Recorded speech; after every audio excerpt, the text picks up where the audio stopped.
Students, आज हम भारतीय शिक्षा प्रणाली के अंतर्गत हंटर कमीशन या हंटर आयोग के बारे में अध्ययन करेंगे। इसको भारतीय शिक्षा आयोग के नाम से भी जाना जाता है और हंटर कमीशन के नाम से इसको जाना जाता है। और ये आपका 1882 के आसपास इसका गठन किया गया है। तो आज इसके विषय में थोड़ा अध्ययन करेंगे। सबसे पहले तो इसकी नियुक्ति क्यों हुई है, क्या वो कुछ कारण बने हैं, ये किस लिए आया है, क्योंकि इससे पहले जो है 1854 का वो डिस्पैच चल रहा था।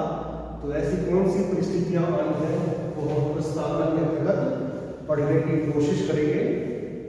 देखिए, 1854 का जो डिस्पैच आया है, बहुत ही सुंदर उन्होंने सुझाव दिए हैं अपने, और उन सुझाव को जो उस समय सरकार थी, जो गवर्नर जनरल थे, उन्होंने उनको बखूबी निभाया भी है, उनको लागू किया है।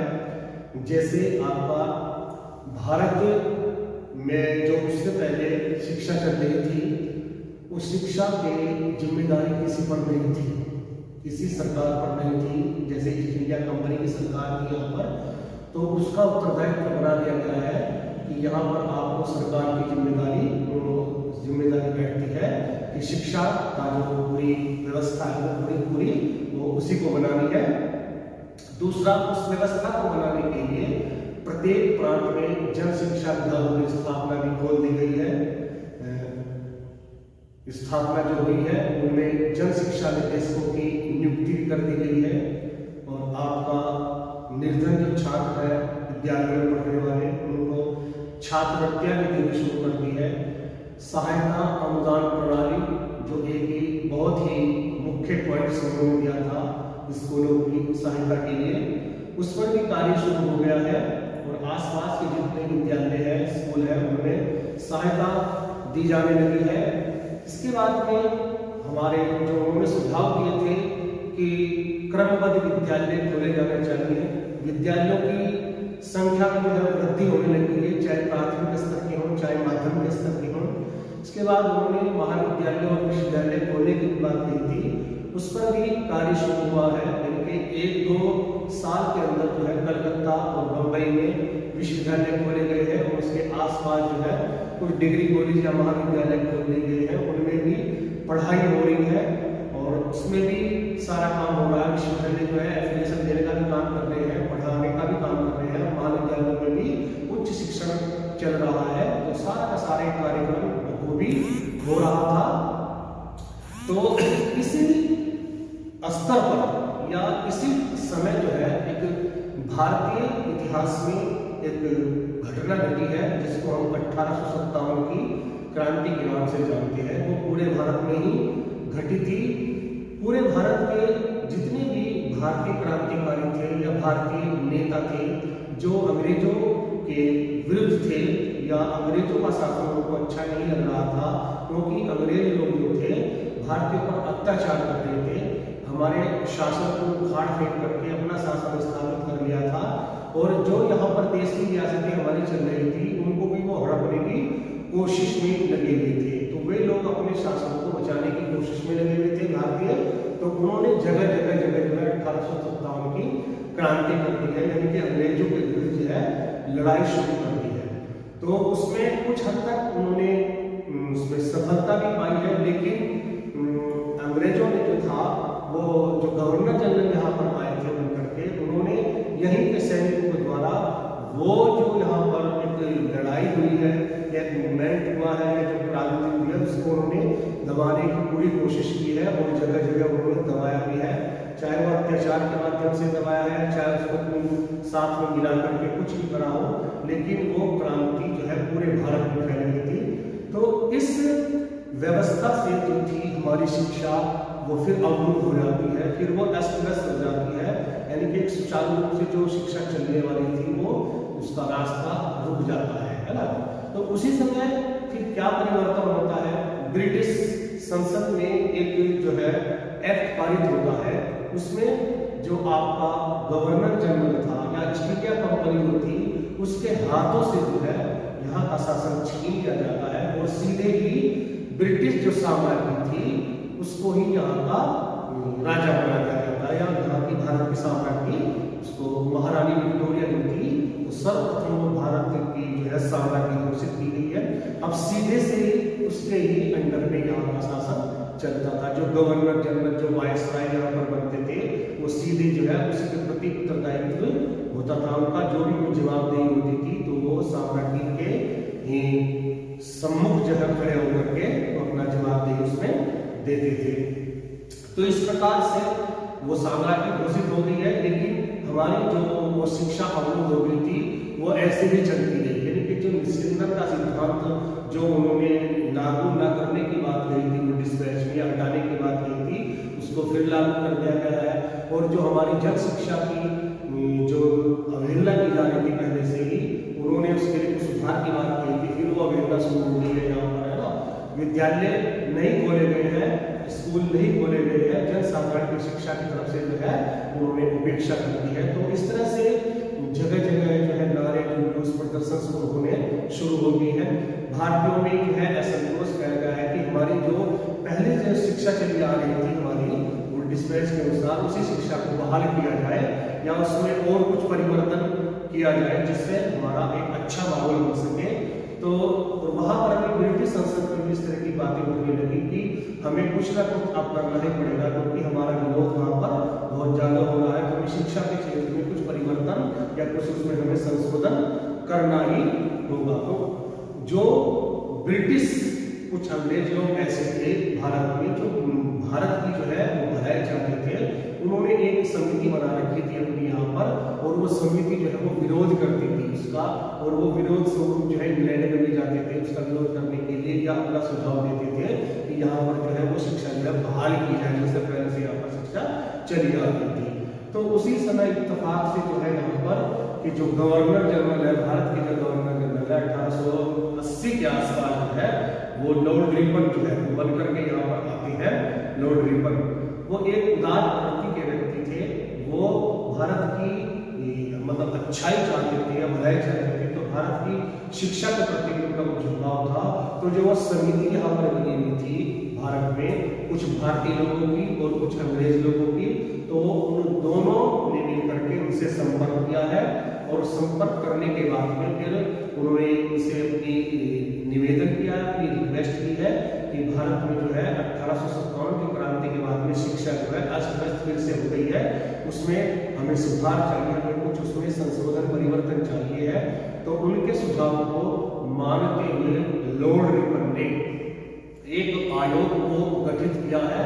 उस आयोग का नाम था भारतीय शिक्षा आयोग, क्योंकि उस आयोग के जो अध्यक्ष थे वो सर विलियम हंटर थे, तो इसीलिए उनके नाम पर जो था वो हंटर कमीशन रखा गया है, या हंटर आयोग उसको कह सकते हैं। तो इस कारण से जो है या इन परिस्थितियों की वजह से जो है ये हंटर कमीशन का गठन किया गया, और प्रस्तावना के अंतर्गत उन मुख्य बिंदुओं को हम डाल सकते हैं।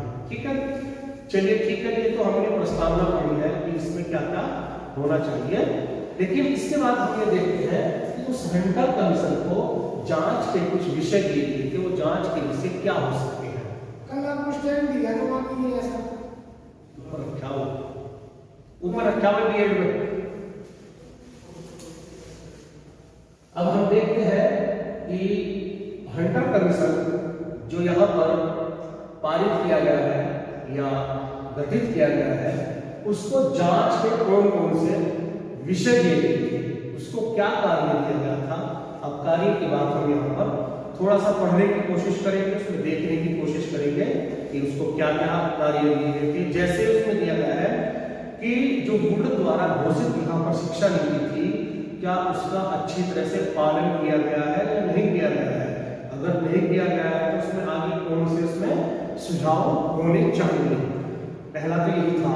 दूसरा उसमें क्या कहा है उसमें कि जो हमारे यहाँ पर प्राथमिक शिक्षा चल रही थी वो डिस्पैच के बाद में जो उन्होंने सुझाव दी है, तो उस प्राथमिक शिक्षा की क्या स्थिति है, क्या उसमें कुछ आवश्यक सुधार होना चाहिए, या उसमें कुछ सरकार की नीति हो सकती है, या उसमें कुछ परिवर्तन संशोधन तो सरकार उसमें क्या अपने सुधार दे सकती है।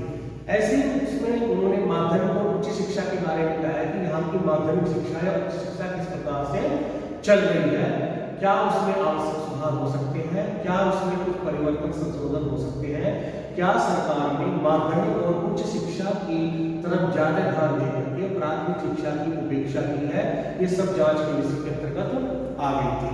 तीसरा इसमें इन्होंने दिया है कि भारत की जो शिक्षा व्यवस्था है उसमें राजकीय जो स्कूल खोले गए हैं इनके भारत में ईस्ट इंडिया कंपनी की तरफ से, उनकी भारतीय शिक्षा में क्या भूमिका रही है, इस संबंध में सरकार की क्या नीति होनी चाहिए। नेक्स्ट इन्होंने दिया है कि भारत की शिक्षा व्यवस्था में जो मिशनरी के स्कूल खोले गए थे, शुरू में खोले गए थे, तो उन मिशनरी स्कूलों की भारतीय शिक्षा में क्या भूमिका है, इस संबंध में सरकार की क्या नीति होनी चाहिए। नेक्स्ट इसमें आता है जांच का कि भारत में शिक्षा के प्रसार में जो व्यक्तिगत प्रयास थे, जैसे समाज सुधारक लोग होते हैं, समाज में धनी व्यक्ति होते हैं, उनको मोटिवेट किया गया था कि आप अपने प्रयासों से अपने जगह पर जो है, अपने समाज में जो है कुछ स्कूल खोलिए, प्राथमिक स्कूल खोलिए, माध्यमिक स्कूल खोलिए, उनकी क्या स्थिति है, क्या वहाँ पर स्कूल खोले गए हैं, अगर खोले गए हैं तो कितने हैं, और वो रनिंग में भी है या नहीं है, या बंद हो गई है, क्या उनकी स्थिति है, और आगे सरकार की उनके प्रति क्या रीति नीति होनी चाहिए, तो इस संबंध में सरकार क्या कर सकती है, उनको आपको जांच करनी है या सुझाव उसके देने हैं। ठीक है, इस प्रकार से नेक्स्ट उन्होंने कहा है कि सरकार की धार्मिक शिक्षा के संबंध में किस प्रकार की नीति होनी चाहिए। क्या सरकार को धार्मिक शिक्षा की छूट दी जानी चाहिए इन स्कूलों में, इन विद्यालयों में, या कुछ अपने जो हमारे मिशनरी के स्कूल है उन्हीं में धार्मिक शिक्षा होनी चाहिए, सरकारी स्कूलों में नहीं होनी चाहिए। तो इस सारी आपको जांच करनी है। ठीक है, इस तरह के इन्होंने जो जांच के विषय इनको दिए हैं। तो आयोग जो था, जो हंटर आयोग जो था, उसने अपना एक संगठन बनाया जिसमें अध्यक्ष तो सर विलियम हंटर थे, उसमें सर विलियम हंटर, लेकिन उनके सबॉर्डिनेट थे, उनके नीचे बहुत सारे कर्मचारी जो है शिक्षा के जो है वो काम कर रहे थे। उन्होंने कम से कम 6-7 महीने तक पूरे भारत का उन्होंने भ्रमण किया है इस जांच को करने के लिए, पूरे भारत का भ्रमण किया, और पूरे भ्रमण में वो जो है जगह जगह स्कूलों में जाकर के वहाँ के प्रिंसिपल से मिले, प्रधानाचार्य से मिले, टीचर्स से मिले, बच्चों से मिले, है ना, वहाँ के जो समाज सुधारक लोग थे, जो शिक्षा के बारे में अपने कुछ व्यू दे सकते थे, उनसे मिले हैं जाकर के वो, और फिर उन्होंने एक चीज को इकट्ठा किया कि उन सालों में कुछ सरकारी जो है कुछ दस्तावेज इस तरह के प्रकाशित हुए होंगे शिक्षा से संबंधित, भारत की चाहे प्राथमिक चाहे माध्यमिक चाहे उच्च शिक्षा संबंधित, उनको भी उन्होंने इकट्ठा किया है। और इकट्ठा करने के बाद में फिर उन्होंने कुछ उस पर अपनी विचार प्रस्तुत किए हैं, कुछ उसमें उन्होंने देखा है, पढ़ा है, गंभीरता से उसको चिंतन मनन करके उन्होंने अपने एक डॉक्यूमेंट्स तैयार किया है, कम से कम 600 पेज का डॉक्यूमेंट्स उन्होंने तैयार किया है। और जो तत्काल जो उस समय के वो गवर्नर जनरल थे लॉर्ड रिपन, उन्होंने जो है वो अपना एक डॉक्यूमेंट्स या प्रतिवेदन, या उसको हम दस्तावेज कह सकते हैं, वो प्रतिवेदन जो है सरकार को प्रस्तुत किया है या उनके सामने उन्होंने पेश किया है। और वही जो उन्होंने अपना एक डॉक्यूमेंट्स तैयार करके भेजा है, वही हंटर आयोग की सिफारिशों के नाम से जाना जाता है, या हंटर आयोग के सजेशंस, रिकमेंडेशंस, सिफारिश है, इनके नाम से उसको जाना जाता है। जिसमें उन्होंने प्राथमिक शिक्षा है, उसमें आपकी माध्यमिक शिक्षा है, उसमें आपकी उच्च शिक्षा है, उसमें आपकी स्त्री शिक्षा है या मुस्लिम शिक्षा है, ये जो चीजों की उन्होंने जांच की थी वो सारी की सारी स्थिति उन्होंने उसमें क्लियर की है, और आगे उसमें क्या करना चाहिए उसके सुझाव भी उन्होंने दिए हैं। तो इसके बाद हम आयोग की जो मुख्य सिफारिशें हैं इन पर अपने नजर डालेंगे कि उन्होंने उसके बारे में क्या कहा है। सबसे पहले तो हम देखेंगे कि उन्होंने जो उनको एक काम दिया था वो डिस्पैच के बारे में, वो डिस्पैच जो है यहाँ पर जो उनके सुझाव थे वो किस प्रकार से लागू किए गए हैं, उनका बखूबी से पालन किया गया है नहीं किया गया है, तो उसके बारे में उन्होंने अपने कुछ सजेशन दिए हैं। उसमें उन्होंने कहा है कि आयोग ने सामान्यतः डिस्पैच में जो घोषित शिक्षा नीति थी 1870 में उसका समर्थन किया है, और उसने यह अवश्य अनुभव किया कि इस नीति का जो है क्रियान्वयन जो है वो निष्ठा के साथ में नहीं किया गया है, उसको अच्छी तरह से उसको लागू नहीं किया गया है। तो उसने इस नीति में कुछ आवश्यक परिवर्तन के सुझाव भी दिए हैं कि इसमें और भी कुछ परिवर्तन हो सकते थे। जैसे सरकार जो है प्राथमिक शिक्षा का उत्तरदायित्व जैसे उन्होंने सरकार पर सौंपा है, तो सरकार ने यहाँ स्थानीय जो निकाय है, जैसे आपकी नगर पालिका होगी, जैसे आपकी जिला परिषद होगी, तो प्राथमिक शिक्षा की जो जिम्मेदारी है उन पर छोड़ देनी चाहिए और माध्यमिक और उच्च शिक्षा का उत्तरदायित्व जो है वो व्यक्तिगत संस्थाओं पर या संगठनों पर छोड़ देना चाहिए। पहला सुझाव तो उन्होंने ये दिया है। दूसरा उन्होंने सुझाव जो दिया है वो जो इन्होंने सहायता अनुदान प्रणाली की बात कही थी कि जगह जगह जितने प्रांत में स्कूल खोले गए हैं वहाँ सहायता अनुदान प्रणाली दी जानी चाहिए। तो उसके संबंध में भी इन्होंने थोड़े से उसमें कुछ सुझाव दिए उनमें क्या हो सकता था, जैसे विद्यालयों के अध्यापकों के वेतन, छात्रों की छात्रवृत्तियों के साथ साथ विद्यालयों के जो भवन निर्माण है, प्रयोगशाला है, पुस्तकालय है आदि के लिए अनुदान दिया जाना चाहिए। और क्या कहा, सहायता अनुदान के जो नियम है वो सरल और उदार बना देने चाहिए। तीसरा क्या कहा है, सहायता अनुदान के नियमों को प्रांतीय आवश्यकताओं के जो अनुकूल है उनको बनाया जाना चाहिए।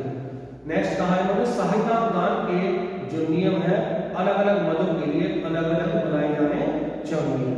नेक्स्ट बताया उन्होंने कि सहायता अनुदान के सभी नियमों से शिक्षा के क्षेत्र में कार्यरत सभी व्यक्तियों, विशेषज्ञों, प्रधानाचार्यों को अवगत कराना चाहिए और इनका प्रकाशन भी कराया जाना चाहिए। नेक्स्ट इन्होंने बताया कि किसी विद्यालय के किसी भी मद हेतु प्राप्त सहायता अनुदान प्रार्थना पत्र पर निर्णय देने से पहले विद्यालय का निरीक्षण किया जाना चाहिए। यानी कि अगर हम अनुमति दे रहे हैं वहाँ पर आर्थिक सहायता की तो उस विद्यालय का वहाँ पर निरीक्षण किया जाना चाहिए कि वो मौजूद है भी या नहीं है, कितने वहाँ पर टीचर्स हैं, कितने वहाँ पर बच्चे हैं, वो रनिंग में है, किस हालात में है ना। तो ऐसे पैसे को व्यर्थ नहीं जाना चाहिए। इसके बाद मैंने कहा कि विद्यालय को सहायता अनुदान स्वीकृत कराने में किसी प्रकार का भेदभाव या पक्षपात नहीं करना चाहिए। नेक्स्ट उन्होंने कहा है कि विद्यालय को सहायता अनुदान की धनराशि समय से पहुंचानी चाहिए, जब जरूरत हो तभी पहुंचानी चाहिए। उसके बाद में अगर हम दे रहे हैं तो उसका कोई लाभ हमें खास नहीं पहुंचता है। नेक्स्ट उन्होंने कहा है कि जिन विद्यालयों को सहायता अनुदान दिया जाए उनके आंतरिक मामलों में हस्तक्षेप नहीं करना चाहिए। कुछ इस तरह के नियम बना दिए थे कि सहायता अनुदान नहीं मिलेगी, कि जिन जो नियमों का जो है पालन अच्छी तरह से करेगा उनमें वो बिना मतलब के आंतरिक हस्तक्षेप करते थे, तो उसके लिए भी उन्होंने मना किया है। नेक्स्ट इसमें आया था कि किसी विद्यालय को सहायता अनुदान देना अकारण बंद न करना चाहिए, कुछ उसका कारण भी तो होना चाहिए, ऐसे कारण कोई बंद कर देंगे आप बिना बताए उसको नोटिस दिए। तो इस प्रकार से पहले तो इन्होंने बुल डिस्पैच के बारे में उन्हें सुझाव दिए हैं। फिर इसके बाद में बात आती है आपकी प्राथमिक शिक्षा संबंधी सुझाव, फिर आपके माध्यमिक शिक्षा संबंधी सुझाव, फिर आपके उच्च शिक्षा संबंधी सुझाव आ जाएंगे, है ना। सबसे पहले प्राथमिक शिक्षा के बारे में उन्होंने कौन से सुझाव किए हैं इस पर विचार करते हैं। पहला इन्होंने प्राथमिक शिक्षा के क्या उद्देश्य होने चाहिए उसके बारे में बताया है। दो उद्देश्य उन्होंने बताया प्राथमिक शिक्षा के। पहले तो जन शिक्षा का प्रसार होना चाहिए और दूसरा बताया कि व्यवहारिक जीवन की शिक्षा होनी चाहिए। पहला बताया जन शिक्षा का प्रसार, यानी कि पूरे भारत में एक आयु वर्ग के जितने भी छात्र छात्रा हैं, वो चाहे किसी भी जाति के, किसी भी वंश के, किसी भी धर्म के, किसी भी लिंग के, किसी भी क्षेत्र के हैं, उनके साथ शिक्षा देने में किसी भी प्रकार का भेदभाव पक्षपात नहीं किया जाना चाहिए। उस वर्ग के छात्र छात्राएं साक्षर होने चाहिए, स्कूलों में उनका नामांकन होना चाहिए और वो अपने कार्यों, अपने स्कूलों में अपने कार्य को अच्छी तरह से करें और परीक्षा होने में भी वो सारे के सारे 100% पास होने चाहिए। तो जन शिक्षा का प्रसार इस तरह से उन्होंने बताया है। दूसरा इन्होंने बताया है कि व्यवहारिक जीवन की शिक्षा, इन बच्चों को जो आप सिखा रहे हैं वो व्यवहारिक जीवन किस तरह से होता है हमारा, यानी कि हमारे जीवन में जो काम आने वाली चीजें हैं उनको ज्यादा से ज्यादा सिखाएं। फालतू की चीजें सिखाने से कोई मतलब नहीं है। गणित भी अगर हम सिखा रहे हैं तो जो उनके दैनिक जीवन में काम आने वाला चीज है उसको सिखाएं। जो हमको सामाजिक विज्ञान बता रहे हैं तो समाज, जिस समाज में वो रह रहे हैं उस समाज की उनको जानकारी ज्यादा से ज्यादा मिले, है ना। किस तरह से वो अपने समाज में रह करके व्यवहार करे, वो छोटों से कैसे करे, बड़ों से व्यवहार कैसे करे, और इस तरह की सारी चीजें उन्होंने इसके बारे में बताई है कि ये हमारा प्राथमिक शिक्षा का उद्देश्य होना चाहिए। नेक्स्ट उन्होंने बताया है कि प्राथमिक शिक्षा का जो प्रशासन है और वित्त व्यवस्था है वो किस प्रकार से की जानी चाहिए। प्राथमिक शिक्षा के प्रशासन के बारे में इन्होंने बताया है कि जैसे सरकारें होती है, हमारी राज्य सरकार होती है, केंद्र सरकार होती है, तो इसी तरह से हमारी जिले लेवल पर भी कुछ स्थानीय सरकारें होती है, जहां पर नगर पालिका होती है या जिला परिषद होती है, तो ये कार्य करती है वहां पर। तो इन्हीं का एक कार्य हो जाना चाहिए कि ये अपने स्थानों पर जो है वहाँ प्राथमिक स्कूल खोले, जिला परिषद के या नगर पालिका के प्राथमिक स्कूल खोले, वहाँ पर जहाँ पर इन्हें आवश्यकता महसूस दे रही है कि यहाँ पर संख्या कम है, तो वहाँ पर ये स्कूल खोले और उसका जो है प्रशासन, उसका नियंत्रण, उसकी कंट्रोलिंग जो है, ये सारा का सारा कार्य इन्हीं का हो जाएगा। अध्यापकों की नियुक्ति करना, उनकी सैलरी देना, वहाँ पर जो पाठ्यक्रम ऑर्गेनाइज किया जा रहा है, पाठ्यक्रम कौन सा लागू है, वहाँ पर टीचर्स को क्या पढ़ाना है, बच्चों का प्रवेश प्रक्रिया क्या रहेगी, उनकी परीक्षा प्रणाली क्या रहेगी, और फिर बाद में किस तरह से उनको आपको सर्टिफिकेट प्रोवाइड कराना है, तो सारी की सारी जिम्मेदारी, सारा का सारा प्रशासन जो है, चाहे आंतरिक हो चाहे बाहरी हो, वो स्थानीय लेवल पर ही छोड़ देना चाहिए। नेक्स्ट बात आई है वित्त व्यवस्था की। तो वित्त व्यवस्था की बात में उन्होंने कहा है कि जिस राज्य में वो स्थानीय सरकारें अपना कार्य कर रही है प्राथमिक शिक्षा के फलस्वरूप, तो उसमें उनकी वित्तीय बैठती है कि कम से कम वो आधा जो खर्चा है, यानी कि अगर 100 रुपए हो रहा है तो 50 रुपए राज्य सरकारें वहां पर व्यय करेंगी। अगर किसी स्कूल का एक साल का जो खर्चा है अगर 1 लाख रुपए का है तो कम से कम 50,000, और नहीं तो 30,000, यानी कि 1/3। पहले तो बताया ना